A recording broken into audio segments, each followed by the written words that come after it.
காலையில் கூடியிருக்கிற அனைவரையும் ஆண்டவருடைய நாமத்தின் மகிமைக்காக வாழ்த்து வரவேற்கிறேன். கர்த்தருடைய நாமம் மகிமைப்படுவதாக. திருப்பூர்ல இருந்து எங்களுடைய ஆல்பா திருச்சபையின் சார்பாக, ஆல்பா மினிஸ்ட்ரி சார்பாக இயேசு கிறிஸ்துவின் நாமத்தில் அனைவருக்கும் அன்பின் வாழ்த்துக்கள். காலையில் இந்த ஜெபத்தில் இணைந்திருக்கிற ஒவ்வொருவரையும் கர்த்தர் ஆசீர்வதிப்பாராக. என்னுடைய ஆடியோ கிளியரா இருக்கா? இப்ப கிளியரா இருக்கா? Yes, clear, very clear. Continue. Okay.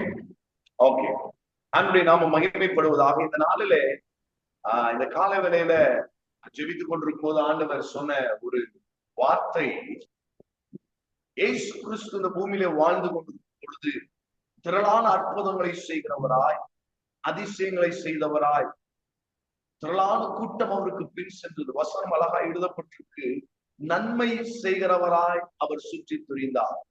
நன்மை செய்கிறவராய் இந்த உலகம் முழுவதும் ஆண்டவராக இயேசு கிறிஸ்து 2024 வருடங்களுக்கு முன்பாக இந்த பூமியில பிறந்து 33 வருடங்கள் இந்த பூமியில வாழ்ந்து 3 வருஷம் ஊழியம் செய்து வல்லமையான காரியத்தை நடப்பித்தவராய் இந்த உலகத்துல அவர் வாழ்ந்து கொண்டிருக்கும் பொழுது ஆண்டவராகிய தேவன் அற்புதங்களையும் அதிசயங்களையும் செய்தவராய் உலாவி வந்து கொண்டிருக்கும் பொழுது தன்னோடு கூட இருக்கிற ஜனங்களாகிய சிஷ்யர்களை பார்த்து ஆண்டவர் ஒரு வார்த்தை கேட்கிறார்கள். மத்தேயு எழுதின சுவிசேஷம் 16வது அதிகாரம் 13வது வசனத்தை 14வது வசனத்தை நம்ம எடுத்துக்கொள்ளலாம். Matthew chapter 16 verse 13 and 14. மத்தேயு எழுதின சுவிசேஷம் 16வது அதிகாரம் 13வது வசனம் 14வது வசனத்துல, பின்பு இயேசு பிலிப்பு சிசரியா திசைகளில் வந்தபோது தம்முடைய சீஷரை நோக்கி, மனுஷகுமாரனாகி என்னை ஜனங்கள் யார் என்று சொல்லுகிறார்கள் என்று கேட்கிறார். இப்போ சீஷர்களை பார்த்து ஆண்டவர் கேட்கிறாரு, எப்பா நான் இவ்வளவு ஊழியம் செஞ்சுட்டு இருக்கேன், இவ்வளவு காரியங்கள் நடந்துட்டு இருக்கு, குருடர்கள் பார்வை அடைகிறார்கள், செவிடர்கள் கேட்கிறார்கள், முடவர்கள் நடக்கிறார்கள், பேசுகிறார்கள், இவ்வளவு அற்புதங்களை செய்து வருகிறேனே, ஜனங்கள் என்னை யார் என்று சொல்லுகிறார்கள்? என்னை பற்றிதான வெளிப்பாடு இந்த உலகத்துல எப்படிப்பட்டதா இருக்கிறது? என்னை குறித்ததான தேவாதி தேவனை குறித்ததான வெளிப்பாடு இந்த காலகட்டங்களிலே எப்படி இருக்கிறது அப்படின்னு சீஷர்களை பார்த்து ஆண்டவர் கேட்கிறார். உடனே சீஷர்கள் சொல்லுகிறார்கள் 14வது வசனத்துல, அதற்கு அவர்கள் சில உண்மை யோவான் ஸ்நானன் என்றும், சில எலியா என்றும், வேறு சிலர் எரேமியா அல்லது தீர்க்கதரிசிகளில் ஒருவர் என்றும் சொல்லுகிறார்கள். பாருங்க, சீஷர்கள் சொல்றாங்க, தீர்க்கதரிசியில ஒருத்தர் இருக்கிறாங்க, இதுக்கு முன்பாக கொஞ்ச நாளுக்கு முன்னாடி மரிச்ச யோவான் ஸ்நானன் சொல்றாங்க அப்படின்னு அவர் தங்களுக்கு தெரிந்த சில காரியங்களை சொல்கிறார். ஆனா ஆண்டவர் பாருங்க அதோட நிறுத்தல. ஆண்டவர் தன்னோடு நெருங்கி இருக்கிறவரை, ஓகே உலகம் அப்படி சொல்லுதா, ஒருத்தம் கூட என்னைய தேவன் சொல்லல, ஒருத்தம் கூட இந்த உலகத்தை ரட்சிக்க வந்த மீட்பார் என்று சொல்லல, ஓகேப்பா உலகம் என்ன அப்படி சொன்னா பரவாயில்ல, நீங்கள் என்ன சொல்லுகிறீர்கள்? இன்னைக்கு என்னுடைய செய்தியின் தலைப்பு அதுதான், கிறிஸ்துவை பற்றிய வெளிப்பாடு பெற்ற தேவனுடைய பிள்ளைகள். கிறிஸ்துவை பற்றி வெளிப்பாடு. என்னுடைய தேவன் யார்? நான் ஆராதிக்கிறேன் தேவன் யார்? நான் மகிமைப்படுத்துகிறேன் தேவன் யார்? நான் உயர்த்துகிறேன் தேவன் யார்? ஒவ்வொரு நாளும் நாம் கர்த்தரிடத்துல வருகிறோம், செபிக்கிறோம், கர்த்தருடைய நாமத்தை உயர்த்துகிறோம், ஆண்டவருடைய பிரசன்னத்துல அமருகிறோம், பல மணி நேரம் செபிக்கிறோம். இன்னைக்கு கேட்கிற ஒரே ஒரு வார்த்தை, யாருன்னு ஃபர்ஸ்ட் நமக்கு உங்களுக்கு தெரியுமா அப்படின்னு ஆண்டவர் கேட்கிறாரு. சீஷர்களை பார்த்து கேட்கிறாரு. உலகம் சொல்றவெல்லாம் இருக்கட்டும். 15வது வசனத்துல, அப்பொழுது அவர் அவர்களை நோக்கி, நீங்கள் என்னை யார் என்று சொல்லுகிறீர்கள்?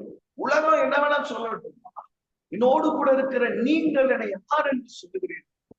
இன்னைக்கு காலையில் இந்த அக்டோபர் மாசத்துல தேவனை பற்றியதான ஒரு வெளிப்பாடை ஆண்டவர் பெற விரும்புகிறார். இந்த மாதத்துல நான் ஆராதிக்கிறேன் தேவன் யார், அவர் எப்படிப்பட்டவர், அவர் எப்படி மகத்துவம் உள்ளவர் என்கிற ஒரு வெளிப்பாடு. நமக்கு முன்பாக வாழ்ந்த ஆபிரகாம், ஈசாக்கு, யாக்கோபு என்பவர்கள் எல்லாம் அப்படிப்பட்ட வெளிப்பாடிலே வாழ்ந்து தன்னுடைய வாழ்க்கையை முடித்தவர்கள், மேன்மையான அந்த வாழ்க்கையை வாழ்ந்து சரித்திரம் படைத்தவர்கள். நான் அடிக்கடி பிரசங்கிக்கும் போது நான் குறிப்பிட்டு சொல்ற ஒரு காரியம் என்னன்னா, நமக்கு முன்னாடி வாழ்ந்து மரித்தவர்கள் அல்ல, அவர்கள் இன்றும் வாழ்ந்து கொண்டிருக்கிற சாட்சிகளாய், நடமாடும் நிருபங்களாய் நமக்கு முன்பாக இருக்கிறார்கள். ஏன்னா நான் ஆராதிக்கிற என் தேவன் யார் என்ற வெளிப்பாடு இந்த கடைசி காலத்தில் இருக்கிற சபைகளுக்கு வர வேண்டும். இந்த கடைசி காலத்தில் இருக்கிற தேவ பிள்ளைகளுக்கு, தேவனுக்காய் வல்லமையாய் செயல்பட வேண்டும் என்று நினைக்கிறவர்களுக்கு என் தேவன் யார் என்கிற அந்த ரெவலேஷன், கர்த்தர் யார் என்கிற அந்த ரெவலேஷன், அவர் எப்படிப்பட்டவர், அவரை எப்படி இந்த உலகத்துல வெளிப்படுத்த முடியும், தேவன் யார், அவரை பற்றிதான வெளிப்பாடை ஒவ்வொரு திருச்சபைகளும் அவரை பற்றிதான மகிமையை வெளிப்படுத்த வேண்டும். இன்னைக்கு காலையில நான் ஒரு இடத்துல, இன்னைக்கு காலையில என்னுடைய சபையில செய்தி கொடுக்கும் பொழுது மோசேவை பற்றி அழகா ஆண்டவர் பேசினார். யாத்ராகமம் 33வது அதிகாரத்துல திருப்பி சொல்லலாம். யாத்ராகமம் 33வது அதிகாரம், எக்ஸோடஸ் சாப்டர் 33 verse 11, 11வது வசனத்தை எடுத்துக்கொள்ளலாம். யாத்ராகமம் 33:11 ஒருவன் தன் சிநேகிதனோட பேசுவது போல கர்த்தர் மோசேயோட முகமுகமாய் பேசினார். 12வது வசனம், மோசே கர்த்தரை நோக்கி, தேவரீர் இந்த ஜனங்களை அழைத்து கொண்டு போ என்று சொன்னீங்க, ஆகிலும் என்னோட கூட இன்னாரை அனுப்புவேன் என்பதை எனக்கு நீர் அறிவிக்கவில்லை. பாருங்க, மோசே ஆண்டவர் சொல்றார், வனாந்தரத்தில் ஆடுகளை வைத்து கொண்டிருக்கிறார். மோசேயோட வாழ்க்கை ஆரம்பிக்கும் போது அவனோடு கூட பிறந்த எல்லா 2 வயதுக்குட்பட்ட எல்லா ஆண் குழந்தைகளையும் பார்வோன் கொலை செய்து விட்டான். 3 மாசம் அளவு ஒளிச்சு வச்சு பார்த்தாங்க. அதுக்கு மேல அந்த குழந்தைகளுடைய சத்தத்தை தாங்க முடியல. ஒரு நாணல் பெட்டி செஞ்சு நைல் நதியில விடுகிறார்கள். நைல் நதியில தான் உலகத்திலேயே கொடுமையான ரொம்ப ஆக்ரோஷம் நிறைந்த முதலைகள் நிறைந்திருக்கிற ஒரு நைல் நதி. நம்ம எல்லாருக்கும் தெரியும், ரொம்ப கொடுமையான முதலைகள், ஆக்ரோஷம் அலிகேட்டர்ஸ் நிறைந்த ஒரு நைல் நதியில ஒரு பிறந்த குழந்தையை அவர்கள் விடுகிறார்கள். அப்ப மோசையோட வாழ்க்கை ஆரம்பிக்கப்படுகிறதே மரணங்களுக்கு நடுவே. மோசையினுடைய வாழ்க்கை ஆரம்பிக்கப்பட்டது முதலைகளின் வாய்களுக்கு நடுவே. இன்னைக்கு ஒருவேளை நம்ம வாழ்க்கை அப்படி போயிட்டு இருக்கலாம். ஒருவேளை இந்த செய்தி கேட்கிற அனைவருடைய சூழ்நிலைகள் அப்படி போயிட்டு இருக்கலாம். எங்கு திரும்பினாலும் முதலைகள் என்னை விழுங்க வேண்டும் என்று வாய் திறந்த நிலைமையில் இருக்கிறது. இன்னைக்கு மோசையோட வாழ்க்கையும் முதலைகளுக்கு நடுவே ஆரம்பிக்கப்பட்ட வாழ்க்கை. ஆனா ஒரே ஒரு காரியம், அந்த ரெவலேஷனை அவருடைய தாய் பெற்றிருந்தார். எபிரேய தேவனுடைய மகத்துவத்தை மோசேனுடைய தாய் பெற்றிருந்தார். ஏன்னா அவ பால் கொடுக்கும் போது அவ சொல்லி கொண்டே கொடுத்தது, ஏய் நீ வளர்ப்புல எகிப்தியனா இருந்தாலும் நீ பிறப்புல ஒரு எபிரேயன். நம்முடைய தேவன் யெகோவா, நம்முடைய ரட்சகர் யெகோவா, நம்மளை மீட்க வந்த தேவன் ஒருவர் இருக்கிறார், அவர் தான் யெகோவா என்று சொல்லி கர்த்தரை பற்றிய வெளிப்பாடுகளே அவள் பால் ஊட்டும் போதே, அவன் சிறு பிள்ளையா இருக்கும் போதே, அவன் பால் குடிக்கும் போதே சொல்லி சொல்லி சொல்லி சொல்லி சொல்லி சொல்லி வளர்த்தனார். பாருங்க, அந்த ரெவலேஷன் அந்த பால் குடிக்கிற குழந்தைக்குள்ள அந்த பால் வாய்ப்பு போகும்போதே கூடிய அந்த ரெவலேஷன் உள்ள போயிடுச்சு. ஆண்டோட பற்றிதான ஒரு வெளிப்பாடு. ஒரே ஒரு காரியம் நான் சொல்றேன் இந்த காலவெளியில, வெளிப்பாடுகளை பெற்ற கர்த்தரை பற்றிதான ரெவலேஷனை பெற்ற திருச்சபையோ, தேவனை பற்றிதான வெளிப்பாடுகளை பெற்ற தனி நபரோ, எப்பேற்பட்ட பிரச்சனைகள் வந்தாலும் அவரை விட்டு பின்வாங்காத ஒரு வாழ்க்கை அவங்களால வாழ முடியும். எப்பேற்பட்ட பிரச்சனை வந்தாலும் நேர்கொண்டு வந்தாலும். பாருங்க, பிறந்து கொஞ்ச நாள் ஆன அந்த குழந்தை நைல் நதியில போயிட்டு இருக்கு. முதலைகளின் வாய்களுக்கு தப்பு வைத்து இன்னைக்கு நிறைய பேர் நம்மளை விழுந்து போல இருக்கலாம். நான் உன்னே ஒன்று, நம்முடைய வாழ்க்கையை வாழ ஆரம்பித்தது முதலைகளின் வாய்களுக்காக அல்ல, ராஜாவின் கைகளுக்காக நம்மளை ஆண்டவர் படைத்திருக்கிறார். பாருங்க, ஒரு பார்வோனுடைய குமாரத்தி, ஒரு ராஜாத்தி, அவளை மோசேவை அவருடைய கரங்களிலே எடுத்து வளர்க்க ஆரம்பிக்கிறார். ஆரம்ப முதலையினுடைய வாய், ஆனா முடிவு முதலைகளின் வாய்களுக்கெல்லாம் தப்பித்து ராஜாவின் கைகளுக்கு. காரணம்னா அவன் பெற்ற ரெவலேஷன், என் தேவன் யார், வளர்க்கப்பட்ட விதங்கள் எகிப்துல வளர்ந்தாலும் உள்ளுக்குள்ள தேவனுடைய நாமத்தை பற்றியான ஒரு வைராக்கியம், ஒரு வெளிப்பாடோடு வளர்ந்தான். நாட்கள் கடந்து போனது. வனாந்தரத்துல இப்போ ஆண்டவருடைய சத்தம் கேட்குது, மோசே இஸ்ரவேல் ஜனங்களை விடுதலை பண்ண ஒன்னதான அழைக்கிறேன்.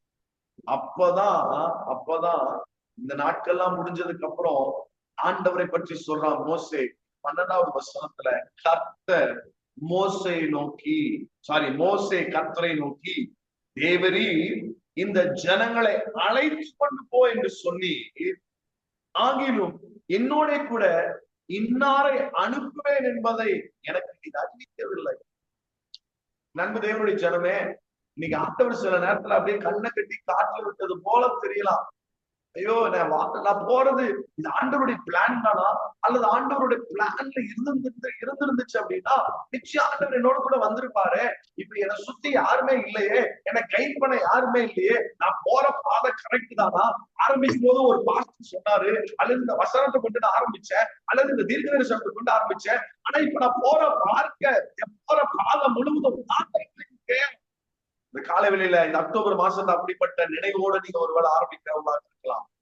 நீங்க நான் ப்ரொபட்டிக்கா சொல்றேன், ஒருவேளை 9 மாசங்கள் உங்களுடைய கண்களிலே யாரும் படாத நிலைமையில நீங்கள் வந்து கொண்டு தனிமையாய் நடக்கிற அனுபவத்துல நீங்கள் வந்து கொண்டு இருக்கலாம்.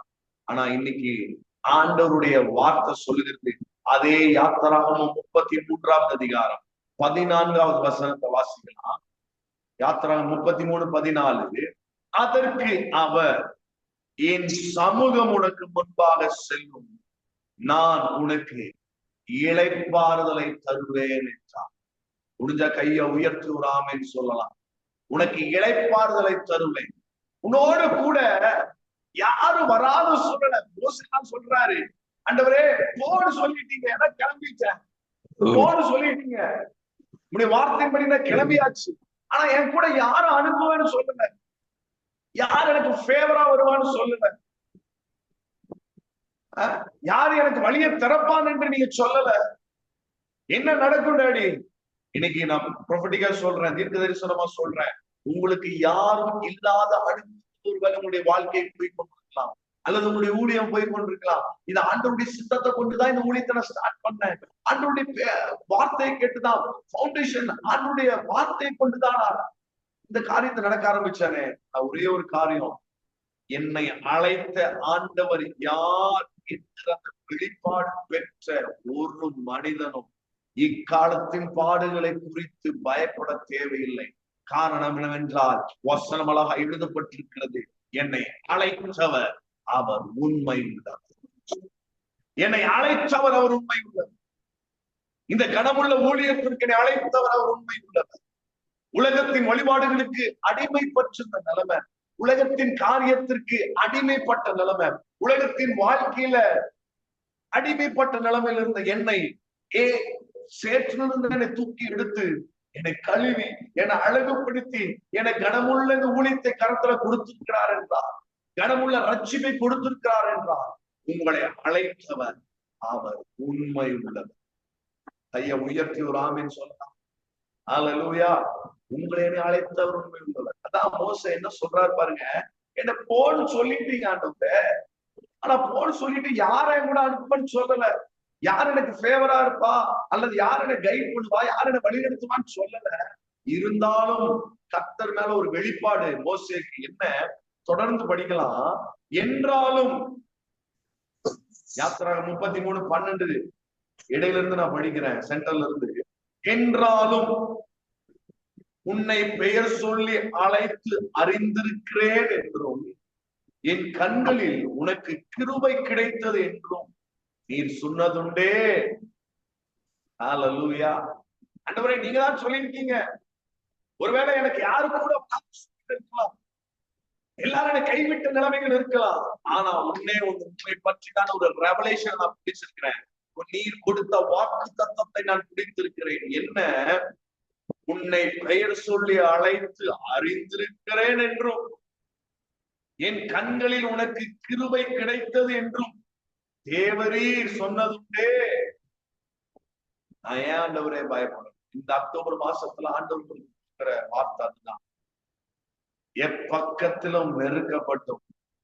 பக்தன் இப்படியாய் சொல்லுகிறான், எப்பக்கத்திலும் நான் நெருக்கப்பட்டு நான் ஒடுங்கி போவதில்லை.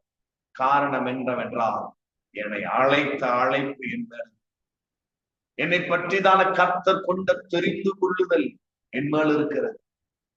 என்னை பெயர் சொல்லி அழைத்தார். என் தாயின் கருவில் உருவாகும் முன்னே உங்களை என்னை பெயர் சொல்லி அழைத்தார். துக்கத்தின் நேரத்துல, கண்ணீரின் மத்தியில, கண்ணீரின் பாதைகளிலே நடக்கும் பொழுது நம் கரத்தை பிடிக்கிறவர். அடிக்கடி நானே வொர்ஷிப் பண்ணும்போது நான் சொல்லுவேன் பல இடங்களிலே, ஒருவேளை கண்ணீர் கவலையோடு இருக்கீங்களா, நம்முடைய கரத்தை பிடித்து நடத்துகிற கதாநாயகன் ஒருவர் இருக்கிறார். அவர் தான் இயேசு என்று அடிக்கடி சொல்றேன். கரத்தை பிடித்து நடத்துகிற கதாநாயகன்.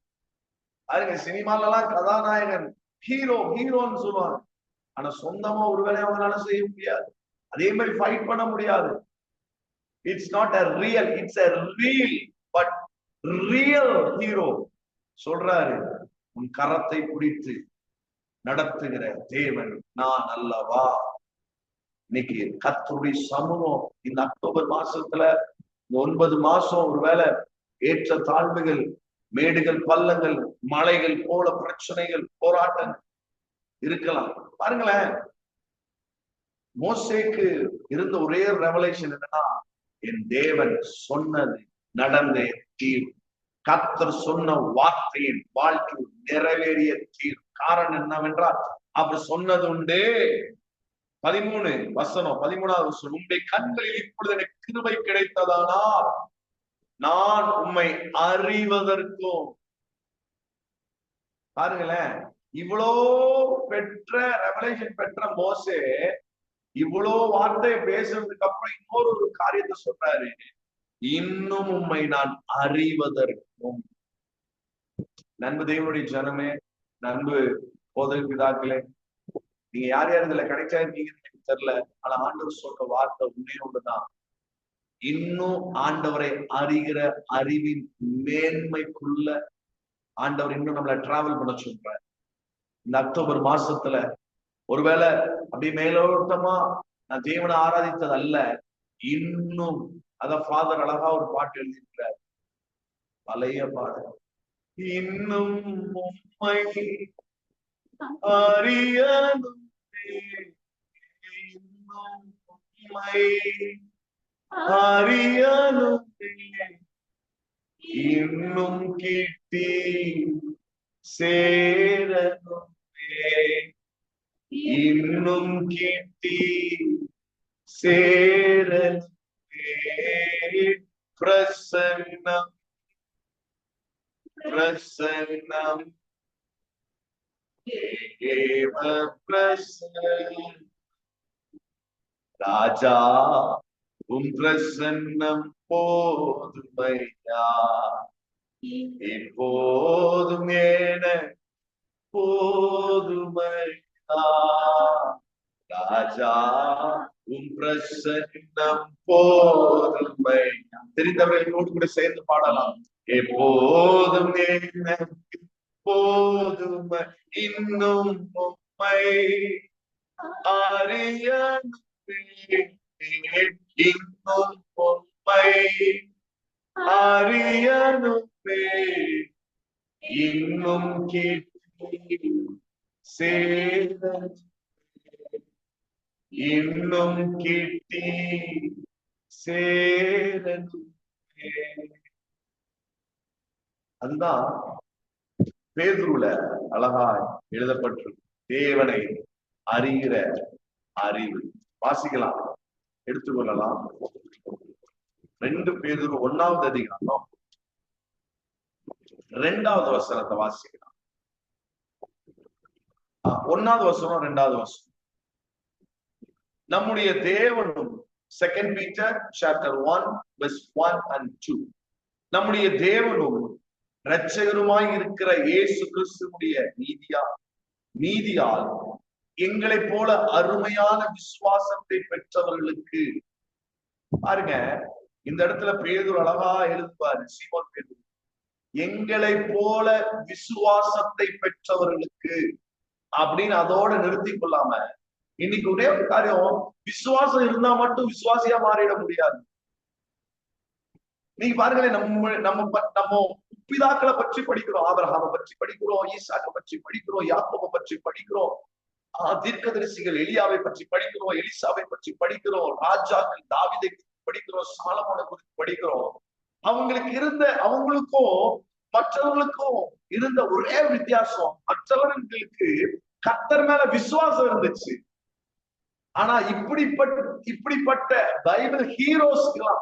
பைபிள் இருந்த ஹீரோஸ்க்கெல்லாம் ஒரு காரியம் கூடுதலா இருந்துச்சு. அதுதான் கர்த்தரை பற்றி தான ரெவலேஷன், தேவனை அறிகிற ஒரு அறிவின் மேன்மை. நான் பாருங்க, பேதுரு சொல்றாரு, எங்களை போல அருமையான விசுவாசத்தை பெற்றவர்களுக்கு இயேசு கிறிஸ்துவின் ஊழியக்காரனும் அப்போஸ்தலனாகிய சீமோன் பேதுரு எழுதுகிறதாவது, 2வது வசனம், தேவனையும் நம்முடைய கர்த்தராகிய இயேசுவையும் அறிகிற அறிவினாலே உங்களுக்கு கிருபையும் சமாதானமும் பெருக கடவுள். விசுவாசத்துக்கும் ஒரு படி மேல இருக்கிறது தான் தேவனை அறிகிற அறிவின் மேன்மை. இன்னைக்கு மோசேக்கு இருந்தது ஒரே ஒரு காரியம் தான். இங்க வேதத்துல எல்லாரும் எடுத்து பார்த்தாலும் விசுவாசத்தை தாண்டி, பியாண்ட் த ஃபெய்த், விசுவாசத்தை தாண்டி ஒரு ஸ்டெப். பாருங்களேன், பார்வோனுக்கு தெரியும் 10 வாதைகள் வருகிற வரைக்கும் இஸ்ரவேல் ஜனங்களை வெளியில அனுப்பவே இல்லை. 10வது வாதை, தலைச்சன் பிள்ளை சங்காரம், மூத்த பிள்ளை, அந்த எகிப்தில இருந்த ராஜா தொடங்கி கடைசி மனுஷன் வரைக்கும் இருக்கிற எல்லா குடும்பங்களிலும் முதல் பிள்ளை செத்து போயிடுச்சு. 10 வாதைகள் முடிந்ததுக்கு பிற்பாடு சொல்றான், கிளம்பி போப்பா, ஒரே ராத்திரி, வசனமாக எழுதப்பட்டிருக்கு, அவர்கள் ஒரே ராத்திரியில எகிப்தை விட்டு கிளம்பினார்கள். ஒரு ராத்திரியில 430 வருஷம் அடிமைப்பட்ட வாழ்க்கை. 30 வருஷம் நல்லா இருக்கான். யோசேப்பின் நாட்களிலே யோசேப்பை அறியாத வேறொரு ராஜா எழுப்பினார். அதுக்கு 400 வருஷம் எகிப்துல அடிமை நிறைந்த வாழ்க்கை, அடிமைத்தனத்தின் வீடு. ஒரே ராத்திரியில விடுதலை ஆனாங்க. விடுதலை ஆகும் போது நான் யோசிச்சு பார்த்தேன், 430 வருஷம் ஒரு பெரிய கூட்டம் ஒரு நாட்டுல அடிமையா இருக்குதுன்னா, அந்த நாட்டை விட்டு போறதுக்கு அசால்ட்டா விட்டுருக்க மாட்டானே பார்வோன். 10 வாதை 9 வாதையை வந்து விடாத பார்வோன் 10வது வாதையில மட்டும் எப்படி ரிலீஸ் பண்ணான் அப்படின்னா, அதுக்கு பின்னாடி ஒரு மாஸ்டர் மைண்டோட தான் பார்வோன் ரிலீஸ் பண்ணிருக்கான். என்னன்னா, கவனிங்க, அன்னைக்கு ஒரு ராத்திரியில அனுப்பிச்சுட்டு நீங்க அடுத்தடுத்த அதிகாரத்தை நீங்க வீட்டுல படிச்சு பாத்தீங்கன்னா தெரியும். சில நாட்களுக்குள்ள அவன் மேப் எடுத்து பாக்கணும். ஏன்னா ஒரு ராஜாக்கு அந்த நாட்டினுடைய எல்லா மேப்பும் பாருங்க, இன்னைக்கு நடக்கிற கூகுள் மேப் மாதிரி உட்கார்ந்த இடத்துலயே எங்க என்ன ரூட்ல எப்படி போகணும், take right, take left, take most right, எல்லா விஷயமும் மேப்ல வந்துருது. கொஞ்சம் நம்ம வேற திசை மாறினாலும் மேக் யூ டர்ன், உடனே யூ டர்ன் பண்ணு கூகுள் நம்மளை கைட் பண்ணுது. அந்த காலத்துல மேப் எடுத்து பார்க்கலாம். இது பைபிள் இல்ல, நான் சொல்றேன், நான் யோசிச்சு சொல்றேன். அந்த பைபிள் படிப்பான யோசிச்சு பார்வோன் எடுத்து பாக்குறான். ஆஹா, இந்த ஜனங்கள் போற வழி சூப்பரான வழிதான். என்ன, ஒரு நாள் அங்க போய் நிப்பான். இதுக்கு முன்னாடி செங்கடலுக்கு முன்னாடி நிப்பான். பின்னாடி 600 ரதங்களோடு கூட 600 ரதங்களோடு கூட போய் அவங்களை எல்லாம் அழிச்சிடலாம், கொன்று போட்டுடலாம், வனாந்தரத்துல கொன்று போட்டுடலாம். அவன் போற தூரம் போயிட்டு இருக்கானா, விட்டு போகட்டும், அணைச்சு விட்டுட்டு பின்னாடி ரதங்களோடு துரட்டி கொண்டு வருகிறாங்க. ஏன்னா பார்வோனுக்கு தெரியும், அவனுடைய மேப் சொல்லுது போற வழியில செங்கடல் இருக்கு, ஜனங்களால போக முடியாது. வலது பக்கம் இடது பக்கம் செங்குத்தான மலைகள், ஒரு அடைக்கப்பட்ட வாசல். இதுக்கு மேல அவன் லைஃப் க்ளோஸ் ஆக போகுது. வனாந்தரத்துல அவர்களை சிறைச்சேதம் பண்ணிடலாம், கொன்று போட்டலாம். இது பார்வோனுடைய பிளான். ஆனா ரெவலேஷனை பெற்ற மோசேக்கு உடனே ஒண்ணு தெரியும், அழைத்தவர் அவர் உண்மை உள்ள. என் போற பாதை எப்படின்னு தெரியல, நான் எதை நோக்கி போயிட்டு இருக்கேன்னு தெரியல, என் ஊழியம் எப்படி போயிட்டு இருக்கு தெரியல, அல்லது நான் போற பாதை கரெக்ட் தானா, என் வாழ்க்கை கரெக்ட் தானா, நான் போயிட்டு இருக்க ட்ராக் கரெக்ட் தானா. எல்லா பக்கம் அடைக்கப்பட்ட நிலைமை. ஆனா ஒரே ஒரு காரியம், மேப்ல பார்வோன் பாக்குறான், இங்க ஒரு செங்கடல் இருக்கு, ஜனங்கள் இதை தாண்ட முடியாது. ஆனா மனுஷன் ஞானத்தை அபத்தமாக்குகிற தேவனுடைய ஞானம், தேவனுடைய அறிவு அந்த இடத்துல செயல்படுது. என்ன, ஓ மேப்ல ஒரு வேலை செங்கடல் வச்சு அடைச்சிருக்கலாம், ஓ மேப்ல மலைகளை வைத்து அடைத்து விட்டு அந்த பாதையை அடைத்து வைக்கலாம். ஆனால் ஒன்றே ஒன்று, செங்கடலை கடக்கிறவர் எனக்கு முன்பாக கடந்து போகிறார்.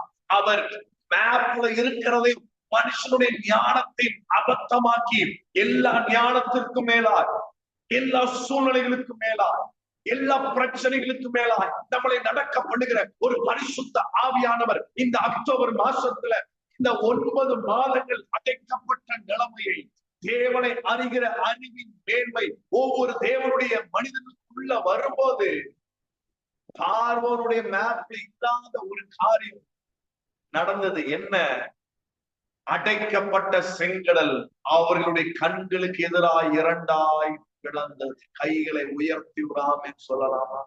ஹல்லேலூயா. அடைக்கப்பட்ட வாசல் திறக்கப்படுகிறது. காரணம் என்னன்னா, இதுக்கு முன்னாடி மோசே அந்த கோலை வச்சு ஆட்டலாம் மிரட்டினார ஒழிய செங்கடலை மிரட்டினது கிடையாது. ஆனா ரெவலேஷன் பெற்ற மோசேக்கு தெரியும், கர்த்தருடைய வெளிப்பாடை பெற்ற மோசேக்கு தெரிந்தது, ஆடுகளை மேய்த்த கோல் இன்றைக்கு செங்கடலை விளக்கும். ஹல்லேலூயா. இன்னைக்கு ஆண்டவர் கேட்கிற காரியம் ஒன்னே ஒன்றுதான், என் கையில் இருக்கிறது என்ன?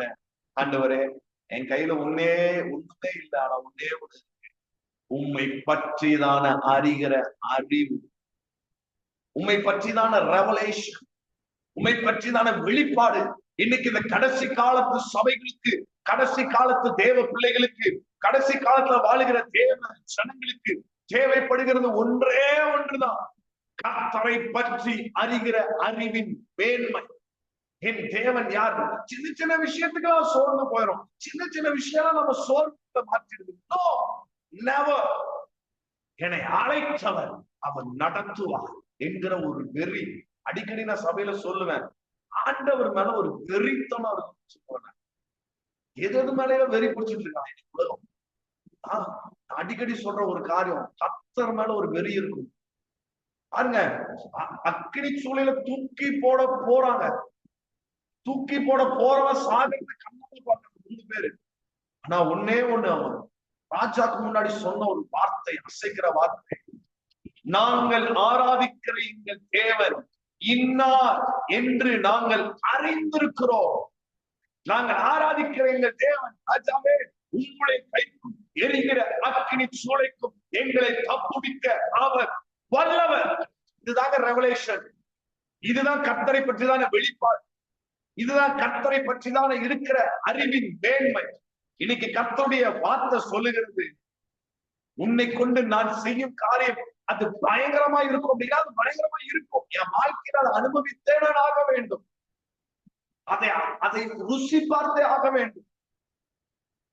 வேதத்தில் இருக்கிற மகத்துவங்கள் வேதத்தோடு நின்று விடாத முடிக்கு என்னைக்கு நான் அதை உட்கொள்ள ஆரம்பிக்கிறோம், என்னைக்கு நான் அதை என் லைஃப்ல பிராக்டிக்கலா எடுத்து செயல்படணும், அன்னைக்கு நம்ம இப்படியே உட்கார்ற நிலைமை அல்ல.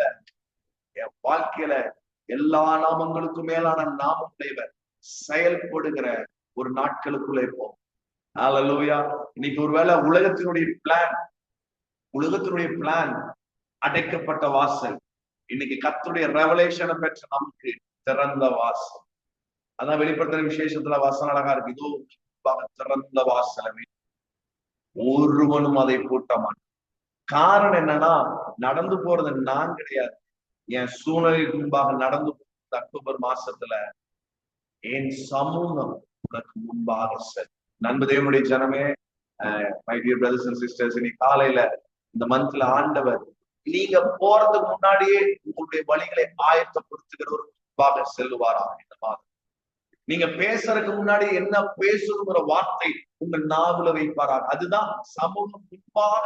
அப்படின்னா டிராவல் பண்றதுக்கு பிஃபோரா, ஒருவேளை இத அங்க மாத்திரலாம், இந்த மாத்திரலாம், இந்த 9 மாசம் இதை அதை போட்டுலாம், இது இங்க ரொட்டேஷன் பண்ணிடலாம். இல்ல, நம்மள ரொட்டேஷன், இந்த உலகம் நம்மள ரொட்டேட் பண்ணிட்டு இருந்துச்சு. இனிமேல் ரொட்டேஷன், உலகத்துல ரொட்டேஷன் எல்லாமே இன்னைக்கு கர்த்தரை ரொட்டேட் பண்ணி வர அவருடைய பிரசனம் நமக்கு கடந்து செல்லும் பொழுது கோணலானவைகள் எல்லாம் கரடானவைகள் சமமாய் செங்கடல் இரண்டாக பிளந்து கானானை சுதந்திரிக்கிற அனுபவத்துல கர்த்தர் நம்மளை நடத்துவாரா. ஆண்டவருடைய நாமம் மாத்திரம் மகிமைப்படும். இருக்கிற இடங்களில் எல்லாரும் கண்கள் டாடி உடைய நாமத்தை நாங்கள் உயர்த்த காலைகளில நாங்கள் ஆராதிக்கிற இந்த தேவன் யார் என்கிற அந்த வெளிப்பாட்டு அந்த வைராக்கியத்தோடு இன்னையிலிருந்து செயல்படுகிறவர்களாய் கர்த்தரை மாற்று. ரீமா ஷேகேலே ரேபௌ கலரா ரீமஸ்கலரா ரகடா தலரோ ரேகேலே ரேமஸ்கலரே பானரோ ரீபா ஷேகேலே ரிமா கத்தலரோ கஸலே மசோலரோ தேரா ஷகலரா. எங்களை அழைத்தவர் நீர் உண்மை உள்ளவர். ஒருவேளை இந்த 9 மாதங்கள் தன்னுடைய சுய பலத்தால எல்லாம் முடியும் அப்படின்னு செஞ்சு ஒருவேளை சில காரியங்கள் எல்லாம் ஃபெயிலியர் ஆன நிலைமையில இந்த செய்தியை யாராவது கேட்டிருப்பார்கள் என்றால், இன்னைக்கு கர்த்தருடைய பரிசுத்த ஆவியான இன்னைக்கு உங்களுடைய சமூகம் அவர்களுக்கு முன்பாக கடந்து செல்வதா. உங்களுடைய வசனம் சொல்லுறது வழி இதுவே, இதிலே நடவுங்கள் என்கிற சத்தத்தை உங்கள் காதுகள் கேட்கும். இந்த மாதத்துல உண்மை அறிகிற அறிவின் மேன்மையில வளர வளர எங்களுடைய காதுகள் உங்களுடைய சத்தத்தை கேட்பதற்காக நன்றி. அதை பிடித்துக் கொண்டு நாங்க நடக்க எங்களை அர்ப்பணிக்கிறோம். சமூகமை முன்பாக செல்வதற்காக இந்த அக்டோபர் மாதம் முழுவதும் எங்களுக்கு ஆசீர்வாதமான மாதமாய் இருக்கணும் என்று ஜெபிக்கிறேன். நாம மாத்திரம் மகிமைப்படும். இயேசு கிறிஸ்துவின் மூலம் ஜெபிக்கிறோம் எங்கள் ஜீவனுள்ள நல்ல பிதாவே. ஆமென்.